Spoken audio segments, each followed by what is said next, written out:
outside. We have thousands and thousands of people. Have you seen what's going on? But I'm thrilled to be back with the workers, UAW members, and proud patriots of the great state of Michigan. Great state, great people.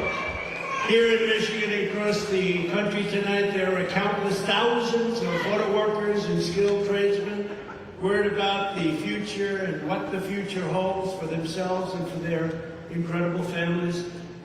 I want to begin this evening by saluting these truly great Americans who do not get the credit they deserve. You don't get the credit they deserve. Now they want to go all electric and put you all out of business, you know that, right? To the welders, assembly line workers, machine operators, forklift drivers, pipe fitters, tool and die makers, mechanics, electricians, technicians, and journeymen.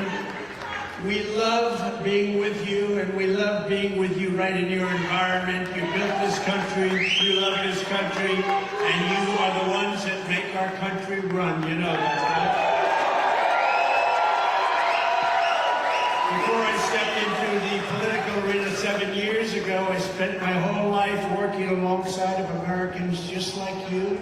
Spent a lot of time with you. You just don't know that, but I spent a lot of time with you and people just like you. Now, I put everything on the line to fight for you.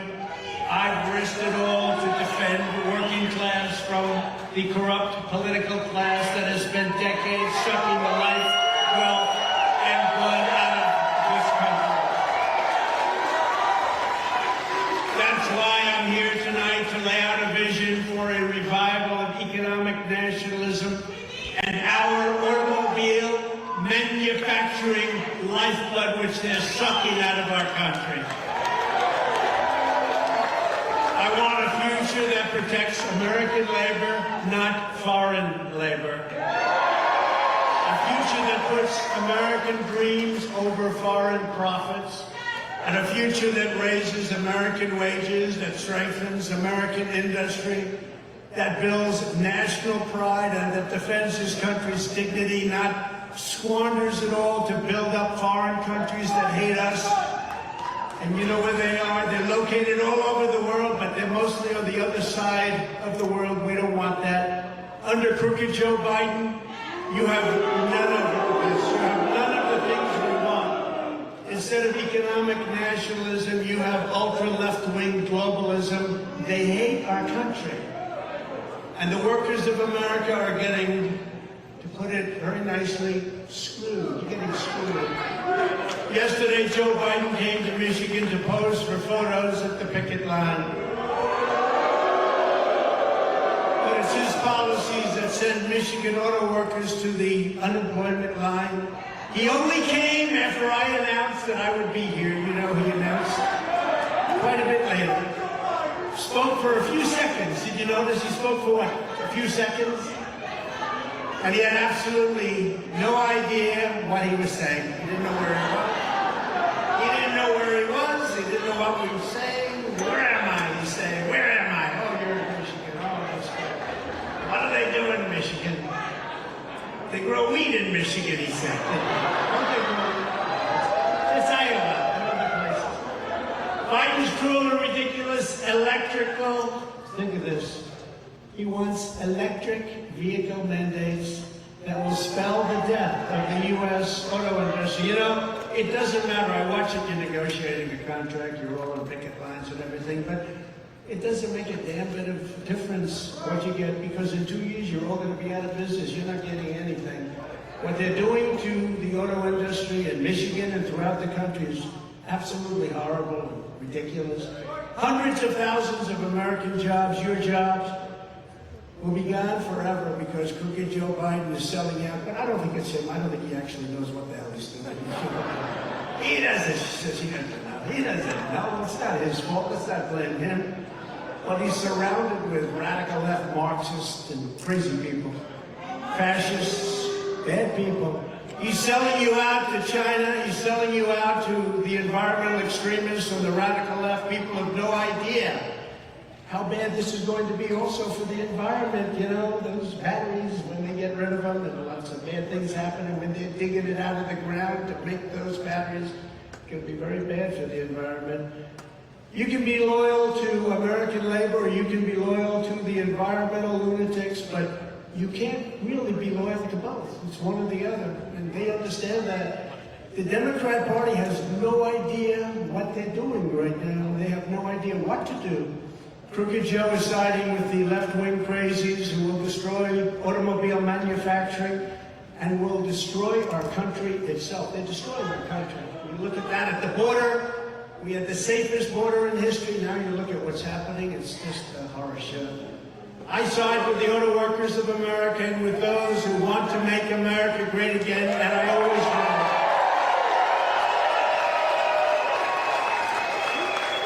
And I don't get one thing. I don't get why Ford and GM, why these car makers aren't fighting to make cars that are going to sell, to make cars that are going to be able to go on long distances. They immediately give up. I see it with the oil companies too. They're promoting windmills, which don't work, by the way. They don't work. They want windmills all over the place. It's like they're told what to do. That's what they do against their industry. They're either stupid or they're gutless. But why do they concede so fast this plant? We just walked through this plant, and the electric vehicles are going to put them out of business. They don't need any of this. The things that you make in Michigan, they don't need any of it. Why isn't there these big, powerful car companies with guys that are making $35 million a year immediately quit? They say, you want electric vehicles, we'll give it to you when the damn things don't go far enough and they're too expensive. And I'm not in that business, but I know a lot about it. They don't go far enough and they're too expensive. A vote for Crooked Joe means the future of the auto industry will be made in China. That's what it's going to be. That's where they're made. My pledge to every automaker is this: a vote for President Trump means the future of the automobile will be made in America.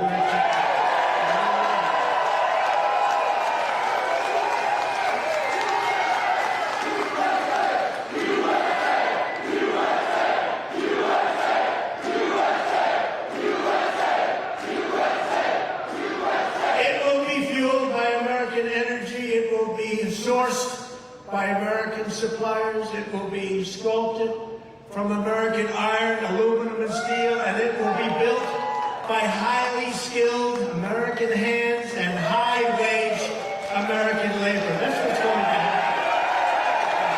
We'll do it first day in office. First day in office. It'll be signed out first day in office. What they're doing to our country is horrible. What they're doing to the auto workers of this country just doesn't make sense. I saved American auto manufacturing. You know that in my first term, and I'll save it again. We did great. We did everything to keep those jobs going. We'll save it again in our second term. Unfortunately, that's what we had to do because things happened during the election that you know about. Happened right here in this state also. And we will make it bigger, better, and stronger than ever before. This is what we're going to do.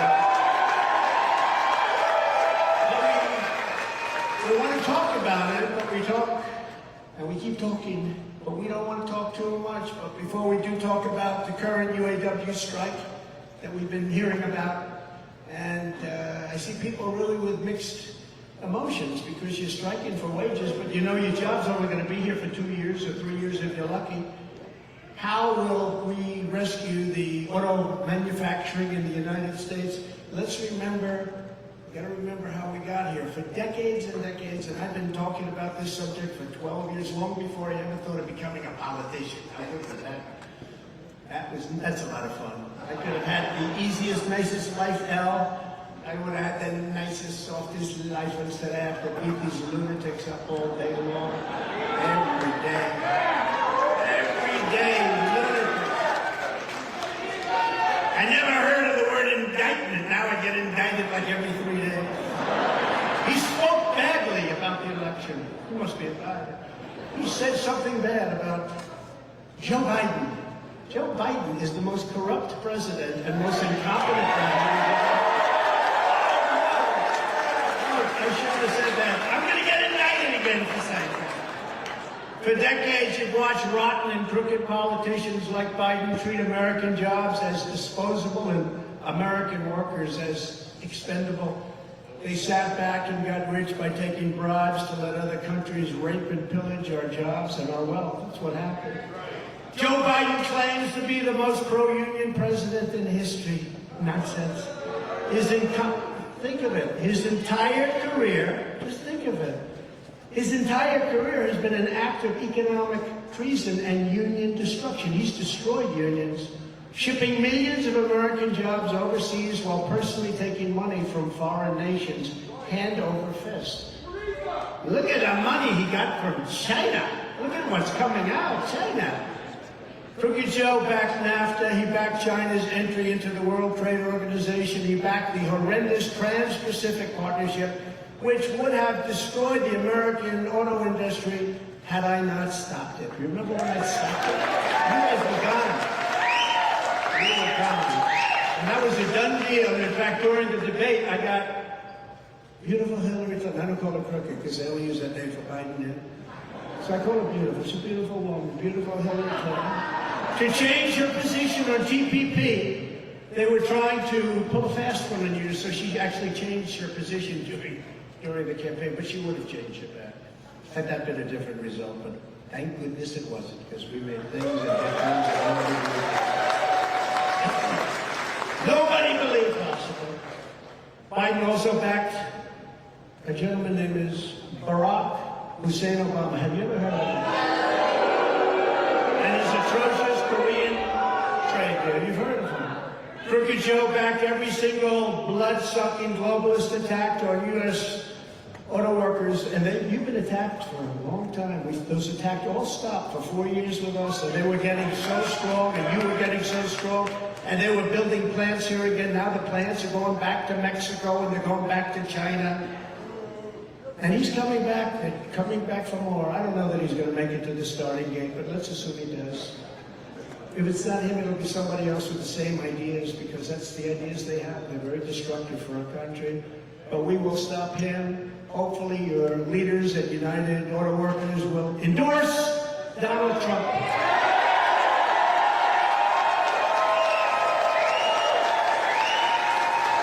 Because, you know, standard history for years and decades and years and years and years, they always endorse a Democrat. It's almost like an automatic reflex, and there's no reason for it, but it's a habit.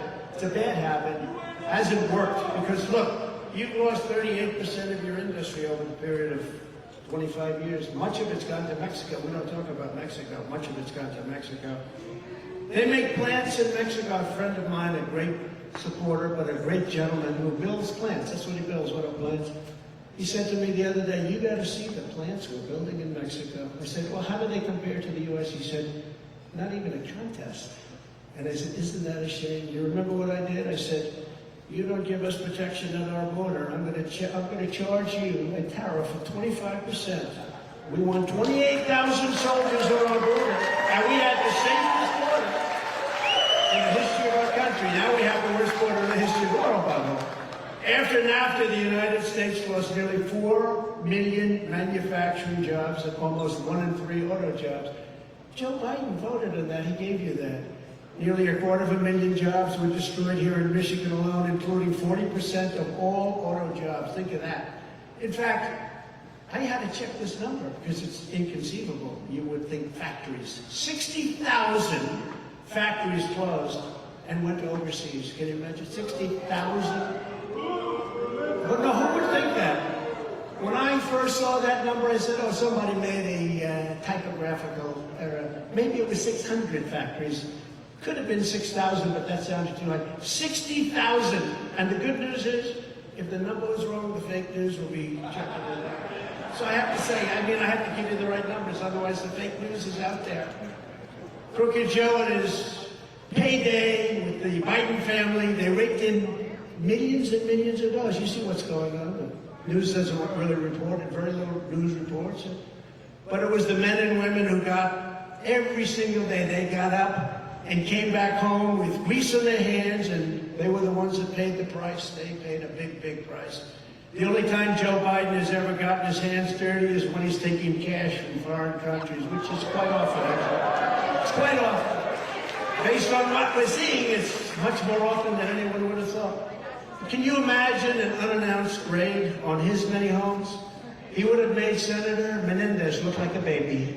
Just like a baby. Can you imagine? You know, they gave him 3 weeks' notice. You know, they said, we're going to raid your home over documents. They gave him 3 weeks. Would 3 weeks be enough? So I can imagine. I'd like to see what he cleaned out of there. Joe Biden only cares about enriching his own family. I care about enriching your family. That's why I did this. I'm working for you, not for me. That is for sure, and I always will. I will always have your back. I promise you that. I will always have your back. When I came into office, the auto industry was on its knees, gasping its last breaths after 8 long years of Obama and Biden. But you finally got a president who stood up to the... You got to understand, I stood up to people that hate you. They hate you. Or they maybe hate our country. But I stood up for you. I stood up for the auto workers and stood up for the great state of Michigan like nobody's ever stood up before. And just as I promised, I withdrew from the Trans-Pacific Partnership my very first week. Do you remember 2016 when we won Michigan? Michigan hadn't been won in like decades. Never at all. And then we did much better in 2020. I mean, I hate to tell you, we did much better. But we're going to do so. We're going to swamp them. We're going to swamp them. We actually did much better. I ended Obama's war on American energy. He had a war on American energy. Gasoline prices plummeted and soon reached $1.87 a gallon. How does that sound? Now, you know, it's over $5 and $6 and even $7 a gallon in some places, and it's going up higher and higher and higher. And I think they want that. That way you go all electric, so you can drive for 15 minutes before you have to get a charge. The economy boomed. The household incomes rose by more than $6,000 a year, which was a record. $6,000 a year during my term. A year. I ended the disaster known as NAFTA, the worst trade deal ever made, and replaced it with the brand new USMCA, Mexico, Canada. That's the best trade deal ever made, they say, in our country's history. I think the deal we made with China is even better, but unfortunately with COVID, I don't even talk about that one. But we made a lot of good deals with Japan, with South Korea, with many, many countries. We took bad deals and made them good deals. They were so bad, I used to ask my people, who made these deals? Why did they do it? Who made them? They were so bad, just on their face. With the USMCA, 75% of every car under that deal must be made in North America. In other words, they have to make 75% of the car in North America. Who ever heard of that? And a massive portion must be made by high-wage labor, which means American labor, your high wage. Back in 2008, Biden and Obama promised you that they'd renegotiate NAFTA, but in 8 years, they never lifted a finger. They never changed a thing. You know, NAFTA was so bad that when it was negotiated a long time ago, decades ago, they made typographical errors, like in numbers. And they were bad typographic. They were bad for us. Cost us money. Nobody went back to change them. They were typographical errors.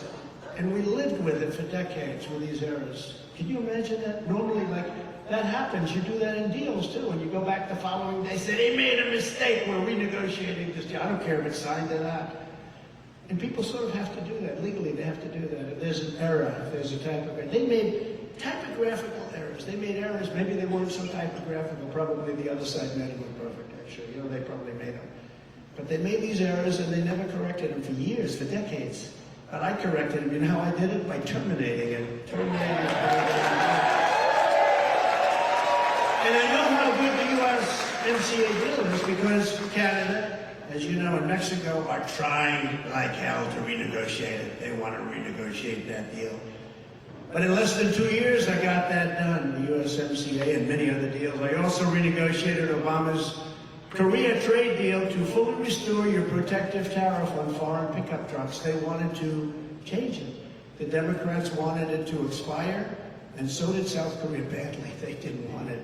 And without that, you wouldn't even have a truck industry. Right now, it's probably the strongest part of your industry. Without that, you wouldn't have an industry.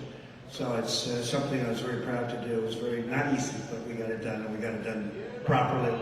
Michigan jobs would have been exported, while millions and millions of foreign cars would have flooded American streets. That's what would have happened. Obama and Biden didn't care one bit, but I did, and I stopped it, and I stopped it cold. I took on communist China like no administration in history did what I've done, bringing in hundreds of billions of dollars pouring into our treasury when no other president had gotten literally 10 cents. And I also got $28 billion for our great farmers. You know that, right? Our farmers. That's why I say, you think I'm going to do badly in Iowa or Nebraska, any of Wisconsin, any of our farm areas? I say, you know, I don't want to be too cocky. I just got very good polls from all those ones. From everywhere. Be cocky, that's okay.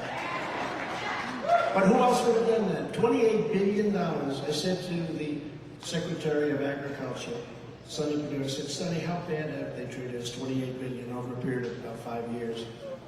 I said, they're going to pay it back. And they paid it back.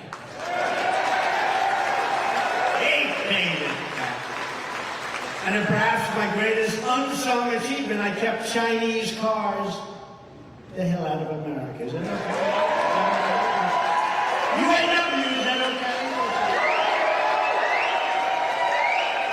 And a lot of people don't know this, but I imposed a whopping 27.5% tariff and tax on all Chinese automobiles coming into our country. And this magnificent tariff, they can't get it off because they make so much money with it. And by the way, if they took it off, you'd be out of business right away.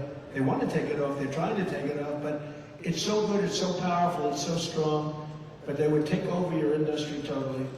But it remains in place to this day, not because they wanted to, but because they sort of have no choice. It's no exaggeration to state that the Trump presidency and the deftly used and applied Trump tariffs and taxes saved the American auto industry from extinction time and time again. And we're going to do a version of it that's going to make you bigger and better and stronger. It's not even going to be a contest with where you are right now.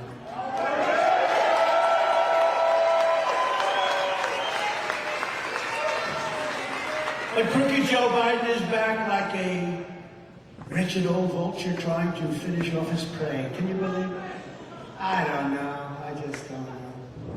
You know, I see some of these things that are happening. I say, I wonder if he has any idea that this stuff is happening. Biden's job-killing EV mandate has dictated that nearly 70% of all cars sold in the United States must be fully electric less than 10 years from now. Do you believe that? These are built specifically for people that want to take very short trips, okay? Hop in the car, darling, let's drive down to the store and let's drive back. Oh, it's crazy. It's crazy, you know. They say the happiest day when you buy an electric car is the first 10 minutes you're driving it. And then after that, panic sets in because you're worried, where the hell am I going to get a charge to keep this thing on? Wow. Panic! They get panicked. Despite colossal government subsidies, Ford alone is projected to lose an astonishing $4.5 billion on electric vehicles. Why are they agreeing to this? That's what I don't understand. Why are they agreeing to it? Why does Ford and Jeep, why are they all agreeing to this? The cars aren't selling. They got them all over the place. You can buy them for peanuts. Why are they not fighting and saying it doesn't work? How about the trucks? The trucks go for like 1/5 of you take a Power Built or one of the good brands, they go for just a small amount of time compared to a diesel-fired truck. Diesel-fired. You're not even allowed to say the word diesel-fired. Oh, that's bad for the environment. No, bad for the environment is having trucks all over the place that don't go. But on the electric vehicles this year, to comply with the mandate, is 60,000 loss. They're going to lose $60,000 for every car produced. That sounds like a great deal. But honestly, for UAW and for auto workers and for everybody and for the country, it's not sustainable. So they may try and do it, and I don't know, they're trying to do something for the environment. By the way, that's worse for the environment than what we're talking about. Much worse. But think of it. They're going to lose $60,000 a car. So when are they going to come to you and say, listen, we can't do this anymore? They're going to come to your head man, Sean. I've been watching him on television. He's a good man. I think he's a good man. But he's got Actually, he's got to endorse Trump. You know, one thing I say about a politician. I've known politicians all my life, and then if you would have told me I was going to be a politician someday, I would have said, no way, I don't want to be a politician. But the one thing I know is when you go out and you come out with an idea early, and then you, in an election, and you sort of lose that idea, you always come back to that idea. So these people are into the electric thing. They may soften it up a little bit during the election. They're coming back, and they're coming back stronger than ever. It's like Ron DeSanctimonious. You know, he tried to destroy Social Security. Now he's trying to backpedal a little bit. He wanted to bring the minimum age to 70. He wanted to destroy it. He also put a heavy hit on Medicare. What happens is now they back up a little bit, but they always go back to it as soon as the election's over. So you can't go for that. And in the case of Biden, he's coming back to electric vehicles. Now and he hasn't even left yet. So we're talking about, you know, but yeah, maybe someday soon he's going to leave because he wants to get more votes. But just remember, he's coming back. They always go back to their original thought. That's where they are. I don't know why, but that's where they are. Biden's mandate isn't a government regulation. It's a government assassination of your jobs and of your industry. The auto industry is being assassinated. And it makes no difference what you get. I don't care what you get in the next 2 weeks or 3 weeks or 5 weeks. They're going to be closing up and they're going to be building those cars in China and other places. It's a hit job on Michigan and on Detroit. And that's not sustainable. These numbers are not sustainable. No company can afford to lose $60,000 a car. It's going to be more than that. All of these cars will be manufactured in foreign lands that you couldn't care less about. I want choice in schools and in the purchase of an automobile, an SUV or a truck. I want choice for my automobile, for my truck, for my SUV. And I also happen to want choice for schools. Do we agree with that choice? This is about auto workers and automobiles and workers, period. But I think we can say that everybody wants to see choice in schools also. If you want to buy an electric car, that's absolutely fine. I'm all for it. But we should not be forcing consumers to buy electric vehicles. They want to buy all trucks. They want to make all trucks electric. You know that, right? They're going to destroy. You talk about supply chain. They're going to destroy the supply chain. They're forcing the truckers to go all electric trucks. Now the trucks probably don't have the power. They only go about 300 miles, whereas a diesel fuel truck goes 2,000 miles. That's a big difference, would you say? Also, the battery takes up so much room, there's practically no room left for what you happen to be shipping. The whole thing is crazy. They want to do they want to do it with boats, too. I was with a boating manufacturer in a great state, South Carolina, with a great governor, by the way, Henry McMaster. And we were there 2 days ago, and I asked him that question. I said, do they want? He said, yeah, they want us to go all electric. I said, how does that work for a boat? He said, the entire boat would be like one big battery. We'd have no room for anything else. I said, what happens if the boat has an accident, starts sinking? Do you get electrocuted if the boat sinks? I said, you know, I've never thought of that, actually. I think I gave him an idea, actually. Now, can you imagine the boat goes down and you're sitting on top of a battery? I don't feel good about that, right? In other words, you have to stop approximately for a truck 6 times for the same trip. How are they going to stop 6 times? And yet, it's not stopping these lunatics in Washington. These are lunatics. These are deranged people. And I'm not saying you can't buy an electric car. If you want to buy an electric car or a hybrid or an all-gasoline car or a truck, that has to be your choice. You should have that choice. It's great. Right? Electric cars working great for certain uses, short-term, short-distance uses. We have unlimited gasoline. Remember that. We have unlimited. China doesn't. We have unlimited gasoline. For 500 years we have gasoline, more than any other country in the world. Can you imagine? A few years ago we were energy independent. Now we're begging countries to give us gasoline. Can you imagine? Now, can you even imagine? And we had the best, the lightest, the sweetest. We have the best stuff. Now we're getting it. We're taking tar. You know what tar is? It's like tar that they have to refine. You know what they refine it? In Houston, Texas, we take tar now from Venezuela. Venezuela was supposed to be the bad guys. Venezuela's getting rich. We're refining their tar. And we're not taking our beautiful, beautiful stuff. We have the best stuff, but we have the most. We have more than Saudi Arabia, more than Russia. We were energy independent, and we were going to make our fortune, and we were going to sell it to Europe. We were going to pay off our debt. We were going to lower taxes still further. It's amazing. And then these people came in, and they had no clue, or they had a clue, which is even more dangerous in a certain way. Right now, electric cars don't go far enough, and they're just far, far too expensive, and people aren't going to be able to afford them. And the cost of operation is also much more. This is their option, though, if they want them. It's their option, and it's an option that some people will take, and I am all for them, but I will not allow, under any circumstances, the American automobile industry to die. I want it to thrive and thrive.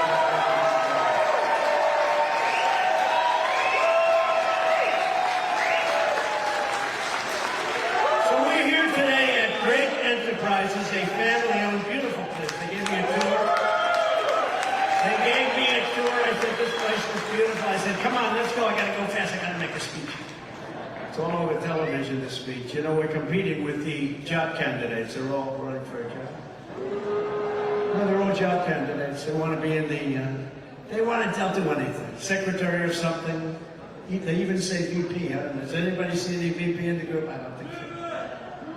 No, they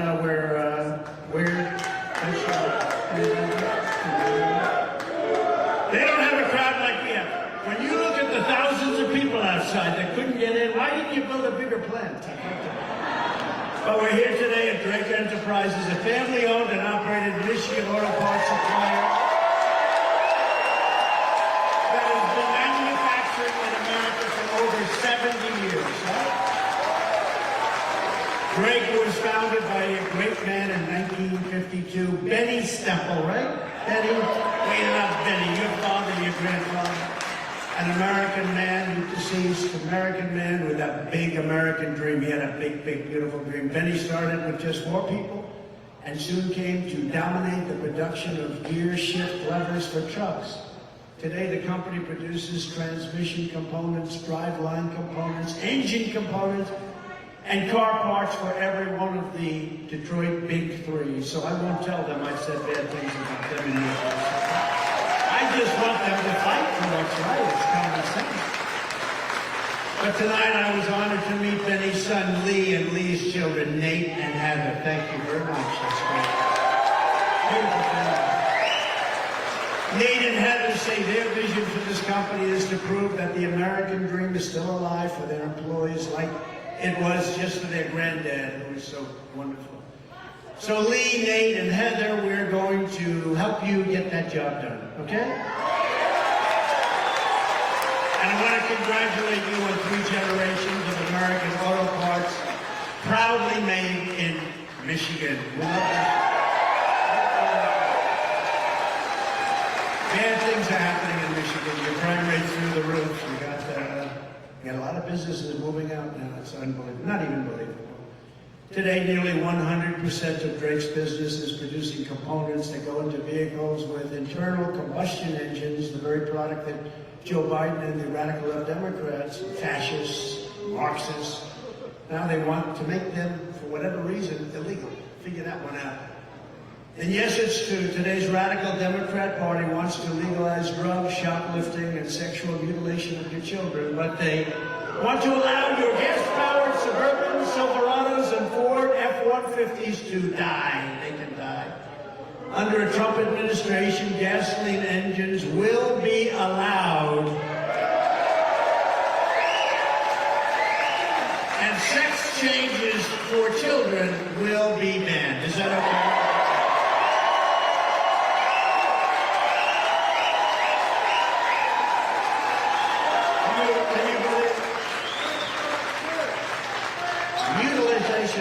You know, if you said 10 years ago, 15 years ago, we will stop the mutilization of children, somebody would say, what the hell is he talking about?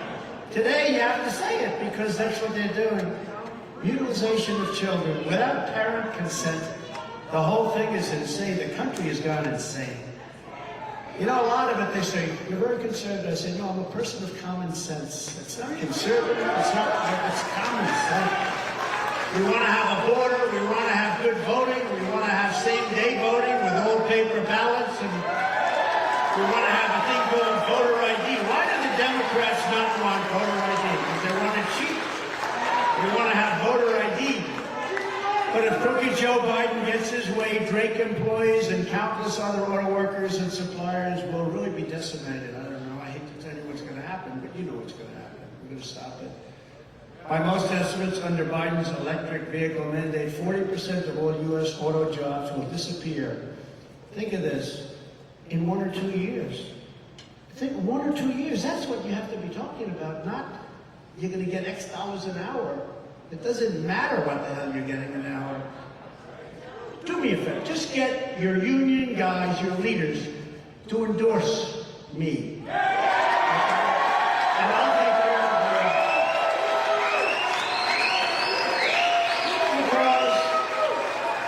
Because in looking over the statistics now, they're saying, but the real number will be 100%. Because under Biden's mandate, the entire car industry will be packed up and shipped to China, which controls over 80% of the supply chain for electric vehicle batteries. They control the whole thing. So they think close to 100% of the business will be gone. Every time Joe Biden and the UAW's political leadership talk about a fair transition to all electric cars, American labor will be under siege. It's not going to work for you. It can't work. And I learned a lot today with this great family. And I tell you, they said, you know, it just won't work. They don't need anything that you have right here in Michigan, and they have a beautiful product. There's no such thing as a fair transition to the end of your way of life. You're going to lose your beautiful way of life. For auto workers, Biden's forced transition is a transition to hell. It's a transition to hell. It's a transition to unemployment and to inflation without end. The inflation that you have now, we didn't have inflation. We had the greatest economy in the history of our country. You know that because you went 4 years like you've never had in your history, in the history of Michigan. To the striking workers, I support you in your goal of fair wages and greater stability, and I truly hope you get a fair deal for yourselves and your families, but if your union leaders will not demand that Crooked Joe repeal his electric vehicle mandate immediately, then it doesn't matter what hourly wage you get. It just doesn't make a damn bit of difference, because in 2 to 3 years, you will not have one job in this state. And you've seen it happen before. You've seen what happened where massive percentages of your industry went to other countries like Mexico, like China, like South Korea, like Japan. In other words, your current negotiations don't mean as much as you think. I mean, I watch you out there with the pickets, but I don't think you're picketing for the right thing. But if they endorse me, your leadership, you can tell them I said it, although I have a feeling they may be watching tonight. Because, you know, when Biden came here yesterday, they only had 11 people. I'll bet you we have 10,000 people standing outside.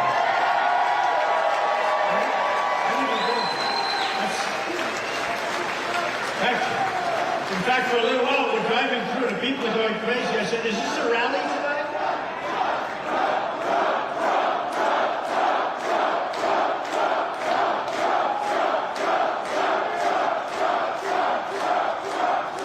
No, but I said, is this a rally? We're driving through thousands and thousands of people. We just put it online. Incredible. The great Dan Scavino put it online. Where's Dan Scavino? The great Dan Scavino, he gets everything, he sees what's going on. Thank you, Dan. Where is he? One of the greats of all time, most powerful men in politics. He controls the internet. The great Dan Scavino. Get over here from the camera stand. Get over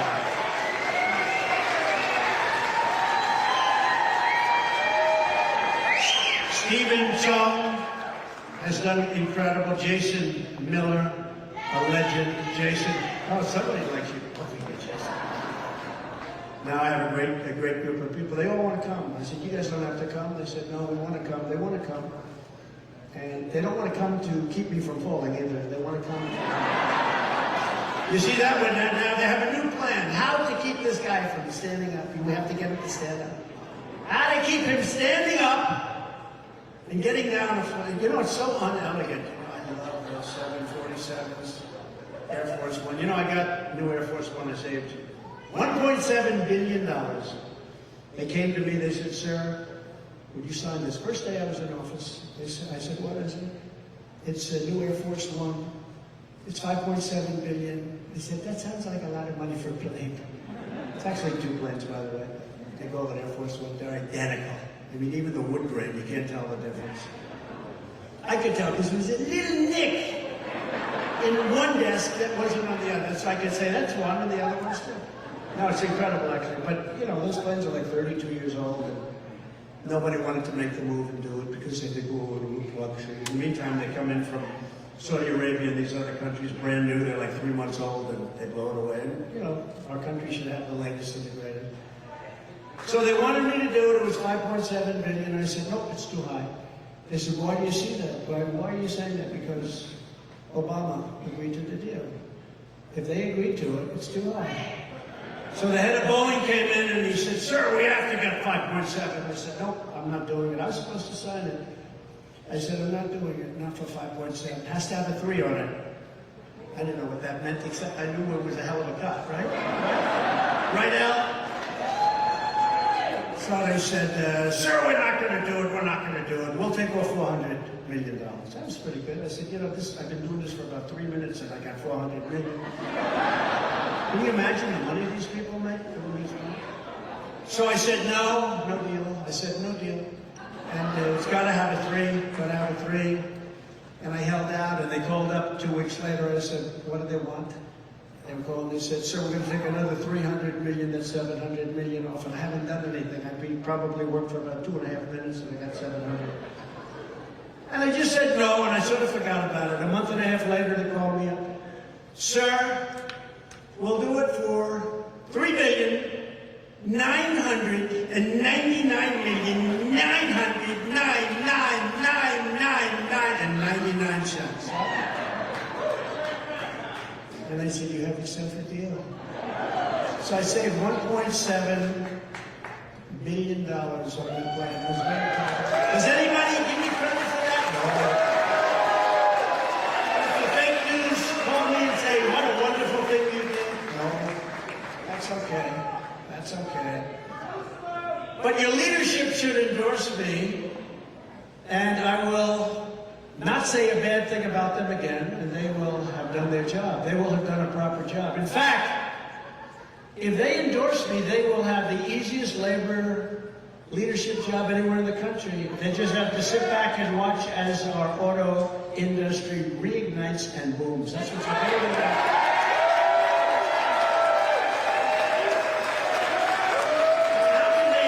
How can they go with this guy? Can't find his way off the stage.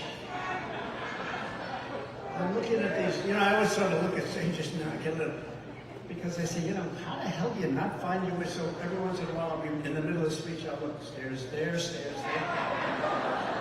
And I say, how the hell does it work that you can't find your way off the stage? How does that work? But he can't. Joe Biden is surrendering our auto industry to China, just like he surrendered our borders to the cartels, and he surrendered Afghanistan in the most embarrassing weekday time period in the history of our country. He surrendered to the Taliban, took the military out first. You don't take the military, you take the military out last. So tell your UAW leadership, no problems with them. But they have to endorse Trump, because if they don't, all they're doing is committing suicide. And honestly, you don't want that to happen, because they're committing suicide on the back of your jobs, and you can't let that happen.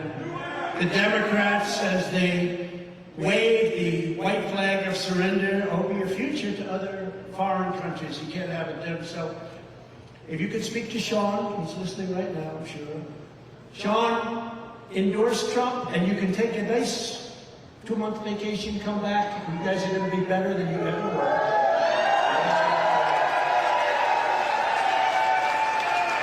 Because the other way, you won't have a vacation, Sean. And in a short period of time, you're not going to have a union, you're not going to have jobs, you're not going to have anything. You have the strongest you've ever had. You're going to do great. You're going to do great. And it's so easy. It's common sense. Again, it's common sense. But unlike them, I will never surrender. I'll never surrender for you. And the American worker never surrenders either. Never. But you need leadership. You know, it's nice to say you never surrender, but you need direction and you need leadership. Crooked Joe puts China first, Mexico first, Ukraine first, Europe first, Asia first, illegal aliens first, environmental lunatics first, puts everyone else first.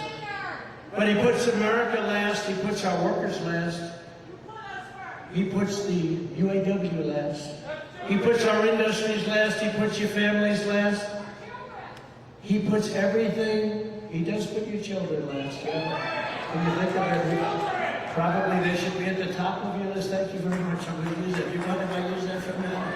Who said that? He puts your children last. That's going at the top of my list.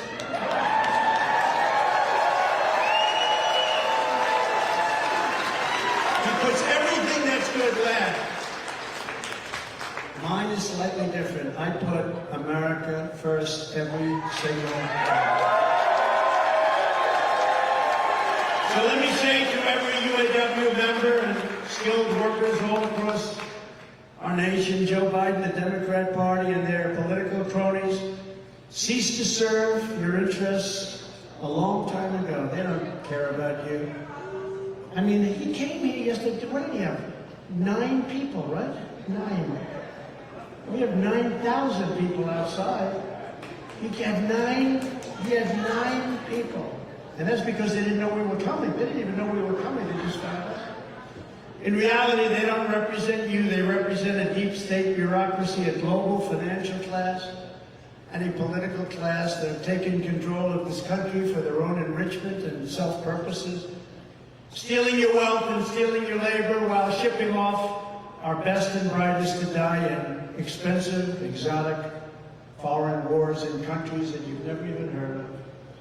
And just like you're fighting for your rights and your American dream, I'm fighting for my rights and fighting for my freedom against the coordinated, corrupt, very politicized forces of evil. I've never seen anything like it. It's weaponized justice. We have a weaponized justice system. I want to indict. Think of this. I want to indict my political opponent. He's beating me. We got to indict him. I think, you know, that works 2 ways, because when the next one gets in, let's hope that's me. And I'm sure I did good. You have an opponent and you say, let's indict him.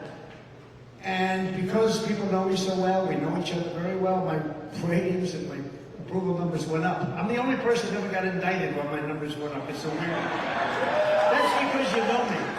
I didn't take a salary. I worked my ass off. And we did a phenomenal job. We did a phenomenal job for this country. For the first time ever, I never thought they indict their political opponent. And what that does is it sets off a chain of events that's very dangerous in future years. It could happen to them very easily. The reason Crooked Joe and his thugs are trying so hard to stop me is that in my first term, I disrupted all of it. Oh, did I disrupt? That was called major disruption. And in my second term, which we're sort of having now, but I don't want the results, right? I don't want the results of this second term. This second term is a disaster for this country.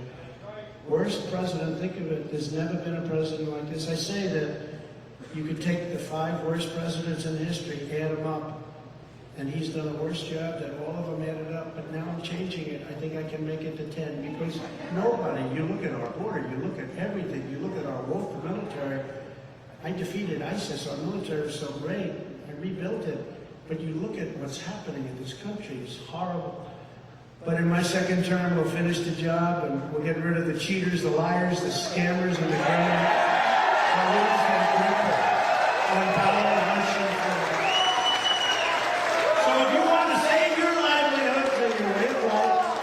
Then you need to send a message and join the ultimate strike against the globalist class by casting your vote for a gentleman known as Donald J. Trump, in the most important election of our lifetime. I believe this will be the most important election in our lifetime. You know, I used to say that in 2016, and I totally meant it. This blows it away. We're going to lose our country. We're going to lose. We've got probably 15 to 18 million people, the real number, pouring into our country. We have a disaster in Ukraine that would have never happened. We have a potential disaster with Taiwan, China, that would have never happened if it happens, but boy, they are circling, aren't they? They want it so badly. And they saw what happened in Afghanistan. They saw what happened with the Taliban, and they say the people they have there now are grossly incompetent. Putin would have never done it. President Xi would have never done it with me. We talked about things, a lot of things. They would have never done it.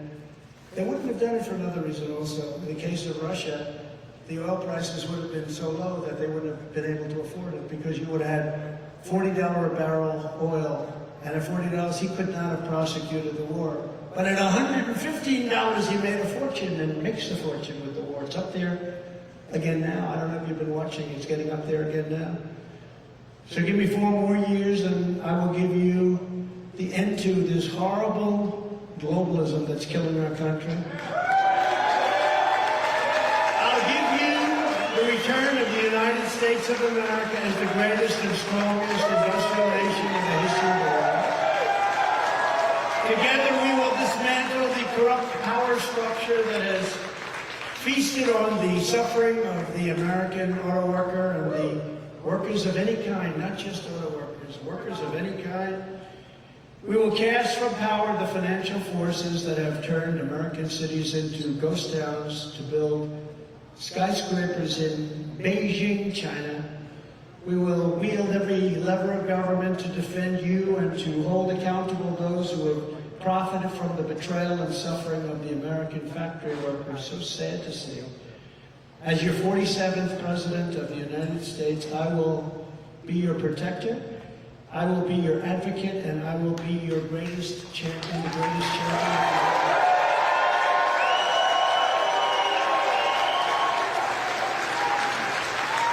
On day one, I will terminate Joe Biden's electric vehicle mandate, and I will cancel every job-killing regulation that is crushing American auto workers. I will unleash a thing called American energy, stop the ban on the internal combustion engine, and we will drill, baby, drill, and we will make zero environmental difference. It will have zero environmental difference, zero. In fact, if anything, it's probably cleaner than what they're doing. But it'll save your family a yearly fortune and give you a much better way of life. You're losing your way of life. I will then go to every foreign country where we're paying billions and billions of dollars for their military defense, as I was doing before, and tell them that if they do not massively increase their purchases of Ford, Chevys, GMs, and Jeeps, our troops are packing up and we're coming home. You gotta buy our products. You gotta buy our products. That's going to be the least of it. And if we can afford to send hundreds of billions of dollars to Ukraine, then we can afford to have an auto industry that pays our workers a good living wage and keeps our workers working. Having a vibrant car industry is far more important than almost anything we can do for a very important thing called national security. We need a rebirth of loyalty in this country. To that end, we will bring back a very beautiful word, protection, financial protection. You're going to be protected financially while we still have the power to do it, you know. There's a run on our currency. They want to take away our currency standards. If that happens, that's the worst thing to happen maybe in our country's history. It'll put us in a much different position. But take a look at what's happening. Countries are leaving our standard. In reality, protectionism never truly went out of fashion. Our corrupt politicians just stopped protecting American jobs and workers, and they started protecting the jobs and workers in China, Mexico, Germany, South Korea, Indonesia, Thailand, and Vietnam, many other countries too. Under the Trump presidency, patriotic protectionism will be the new American way. We want to be protected. That's what we have our government for. We want protection in many ways. We're going to stop the crime in our cities, and we're going to stop the crime in our country. And we're not going to be nice about it. We're not going to be nice about it. That means protecting our workers, protecting our wages, protecting our jobs, protecting our industries, protecting our communities, and protecting our great, something you don't hear about very much anymore, a great American dream. We had an American dream. You don't hear about that with this guy. This guy walks up yesterday. Looks like he's going to fall over standing in front of some people. Looks like he's going to fall over. This is not a leader. The whole world is laughing at us. They respected your leader. Whether you like your leader or not, they respected your leader. They said, you're not going to mess. We're not going to mess. Upon taking office, I will impose an across-the-board tariff on foreign-made goods. I will also pass the Trump Reciprocal Trade Act. That means that if China or any other country makes us pay a 100 or 200 or 300% tariff or tax, we will make them pay a reciprocal tariff of 100, 200, or 300%.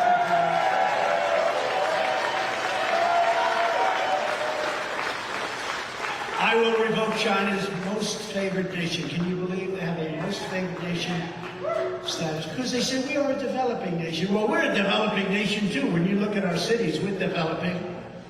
We're developing in the wrong way. They are doing the worst job. Democrat mayors, Democrat governors. And we will impose stiff penalties on China and other trade abusers. Foreign auto parts manufacturing will be among our first targets. We're going to bring it home from China and other foreign countries on a very grand scale. That's you, McGee. All right? That's you. And because we want all Americans to win and win big from these policies, we will insist that as tariffs on foreign countries go up, because they tariff us crazily, and then we have these stupid people, some congressmen, some senators, that say, no, sir, we shouldn't tariff them, but they're tariffing us. It doesn't matter, sir, it's free trade. I say, is this guy okay? But when those foreign countries tariff us, taxes on American workers, which is really what it is, small businesses and middle-class families, we will be doing the same to them, and you will watch things happen that you won't even believe. For one thing, you're going to bring back jobs at levels. You know, China, they put a big tax on us when we sell a car, a truck, or anything. And they say to the American companies, we don't want your trucks from America. Come over and build a plant over here. So they're building plants all over China. How stupid is it? We should do the same thing. And we started doing the same thing, and we were doing the same thing. I gave you the largest tax cut in the history of our country, larger than the Reagan tax cut. And we'll do it again. We'll deliver tax cuts, the likes of which you've never seen before. You will do better, make more money, and have a more secure job than you've ever had before. Best of all, they will be fully paid for by outsourcers and foreign producers who will be paying trillions and trillions of dollars into our treasury for the privilege of doing business in the United States of America. Isn't that nice? We'll get rid of a big portion of our deficit, too. We're going to tariff and tax them, and you, the American worker, will be the primary beneficiary. And in conclusion, I don't need to tell anyone in this room what the globalists and trade abusers did to the people of Michigan. You've seen the lives wrecked. You've seen your family destroyed. In many cases, the families have been shattered and the communities battered, brutalized, destroyed economically and by crime. But my message to you tonight is that Michigan's abuse under Joe Biden will end, and I will take you to new heights never dreamed of before, never even dreamed. The Wall Street predators, the Chinese cheaters, and the corrupt politicians have hurt you. I will make you better. Very simple. I will make you better. For years, foreign nations have looted and plundered your hopes, your dreams, and your heritage, and now they're going to pay for what they have stolen and what they have done to you, my friends. We're doing it together. We're going to take their money. We're going to take their factories. We're going to rebuild the industrial bedrock of this country like it used to be many, many decades ago. By the time this battle is over, the rusted-out factories will not be here in Michigan. They'll be in Beijing, Shanghai, and other parts of the world. Taking it back. It will be hard. The gleaming new buildings and roaring production lines will be built in Lansing and Flint and Sterling Heights and Grand Rapids and Buffalo, Dearborn, and Detroit. Ladies and gentlemen, I've been preparing my entire life for this battle. We did such a great job 4 years ago. We were unfairly interrupted. Let's be nice about it. We were very unfairly interrupted, but in many ways this is better because we've seen what a bad job they have shown us, what a horrible job they do. And we'll be able to do things that nobody would have thought possible. And people won't be complaining even a little bit. Because between crime and all of the jobs that have been stolen from us and all of the factories that have been closing, all of the bad things that have been happening with Afghanistan and with Ukraine and with everything, people will say, wow, we want these changes to be made. We want these changes to be made very, very quickly. Just 3 years ago, we had a great economy and the strongest borders in our country's history.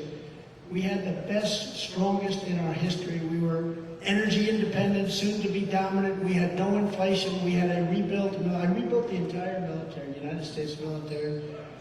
We gave $80 billion. Think of it, brand new tanks and planes and goggles, 700,000 guns and rifles, 70,000 you make cars. Who has a used car lot with 70,000? And these are nobody. If you have 500 cars, they tell me that's a lot. You have 70,000, and these are armor-plated in many cases. These cost millions of dollars apiece, many cases.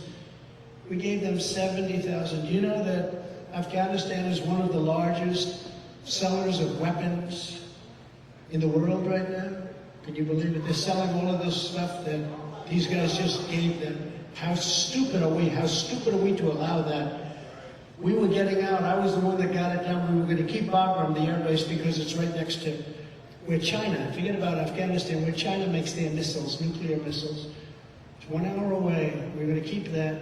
They ran from it. They ran from it. They left it. They left the lights on. They left the dogs, by the way, for those people that like the dogs. It's a big question. They left the dogs. But we were going to keep that. We were going to do a job, and we were going to be out. We were getting out with real dignity and strength. We weren't going to lose those 13 incredible souls that I met the parents, family the other night. They're incredible people. They're so devastated. They don't talk about the 38 people that were literally no arms, no legs, the faces blown to pieces, and the hundreds of other people that died. All unnecessarily. Wouldn't have happened. You know, I spoke to Abdul, the head of the Taliban. We had a rough conversation. I said, listen, Abdul, don't kill any of our people anymore. You kill any of our people, we're going to hit you harder than anybody's ever been hit. And he said, but why do you send me a picture of my home? I said, you'll have to figure that out. You'll have to figure that one out. You'll have to figure that one out. But you know what? After that, for 18 months, not one soldier was killed in our country. They were sniping him. And he's still there. He's in charge. Can you imagine the feeling when they said, Abdul, the Americans have left, the soldiers are gone? He said, no, they would never do that. Only stupid people would do that. No, the soldiers are gone. Before we took our people out, we have hundreds of people, maybe thousands, but we have hundreds of people that are American citizens that are still there. We took the soldiers out first. That was the problem. And they should have used Bagram as their place because you had tremendous area. It wouldn't have been that disaster that you witnessed with the planes going up. Remember when Biden said, we'll never have a Vietnam with the helicopters going up? Well, this was worse.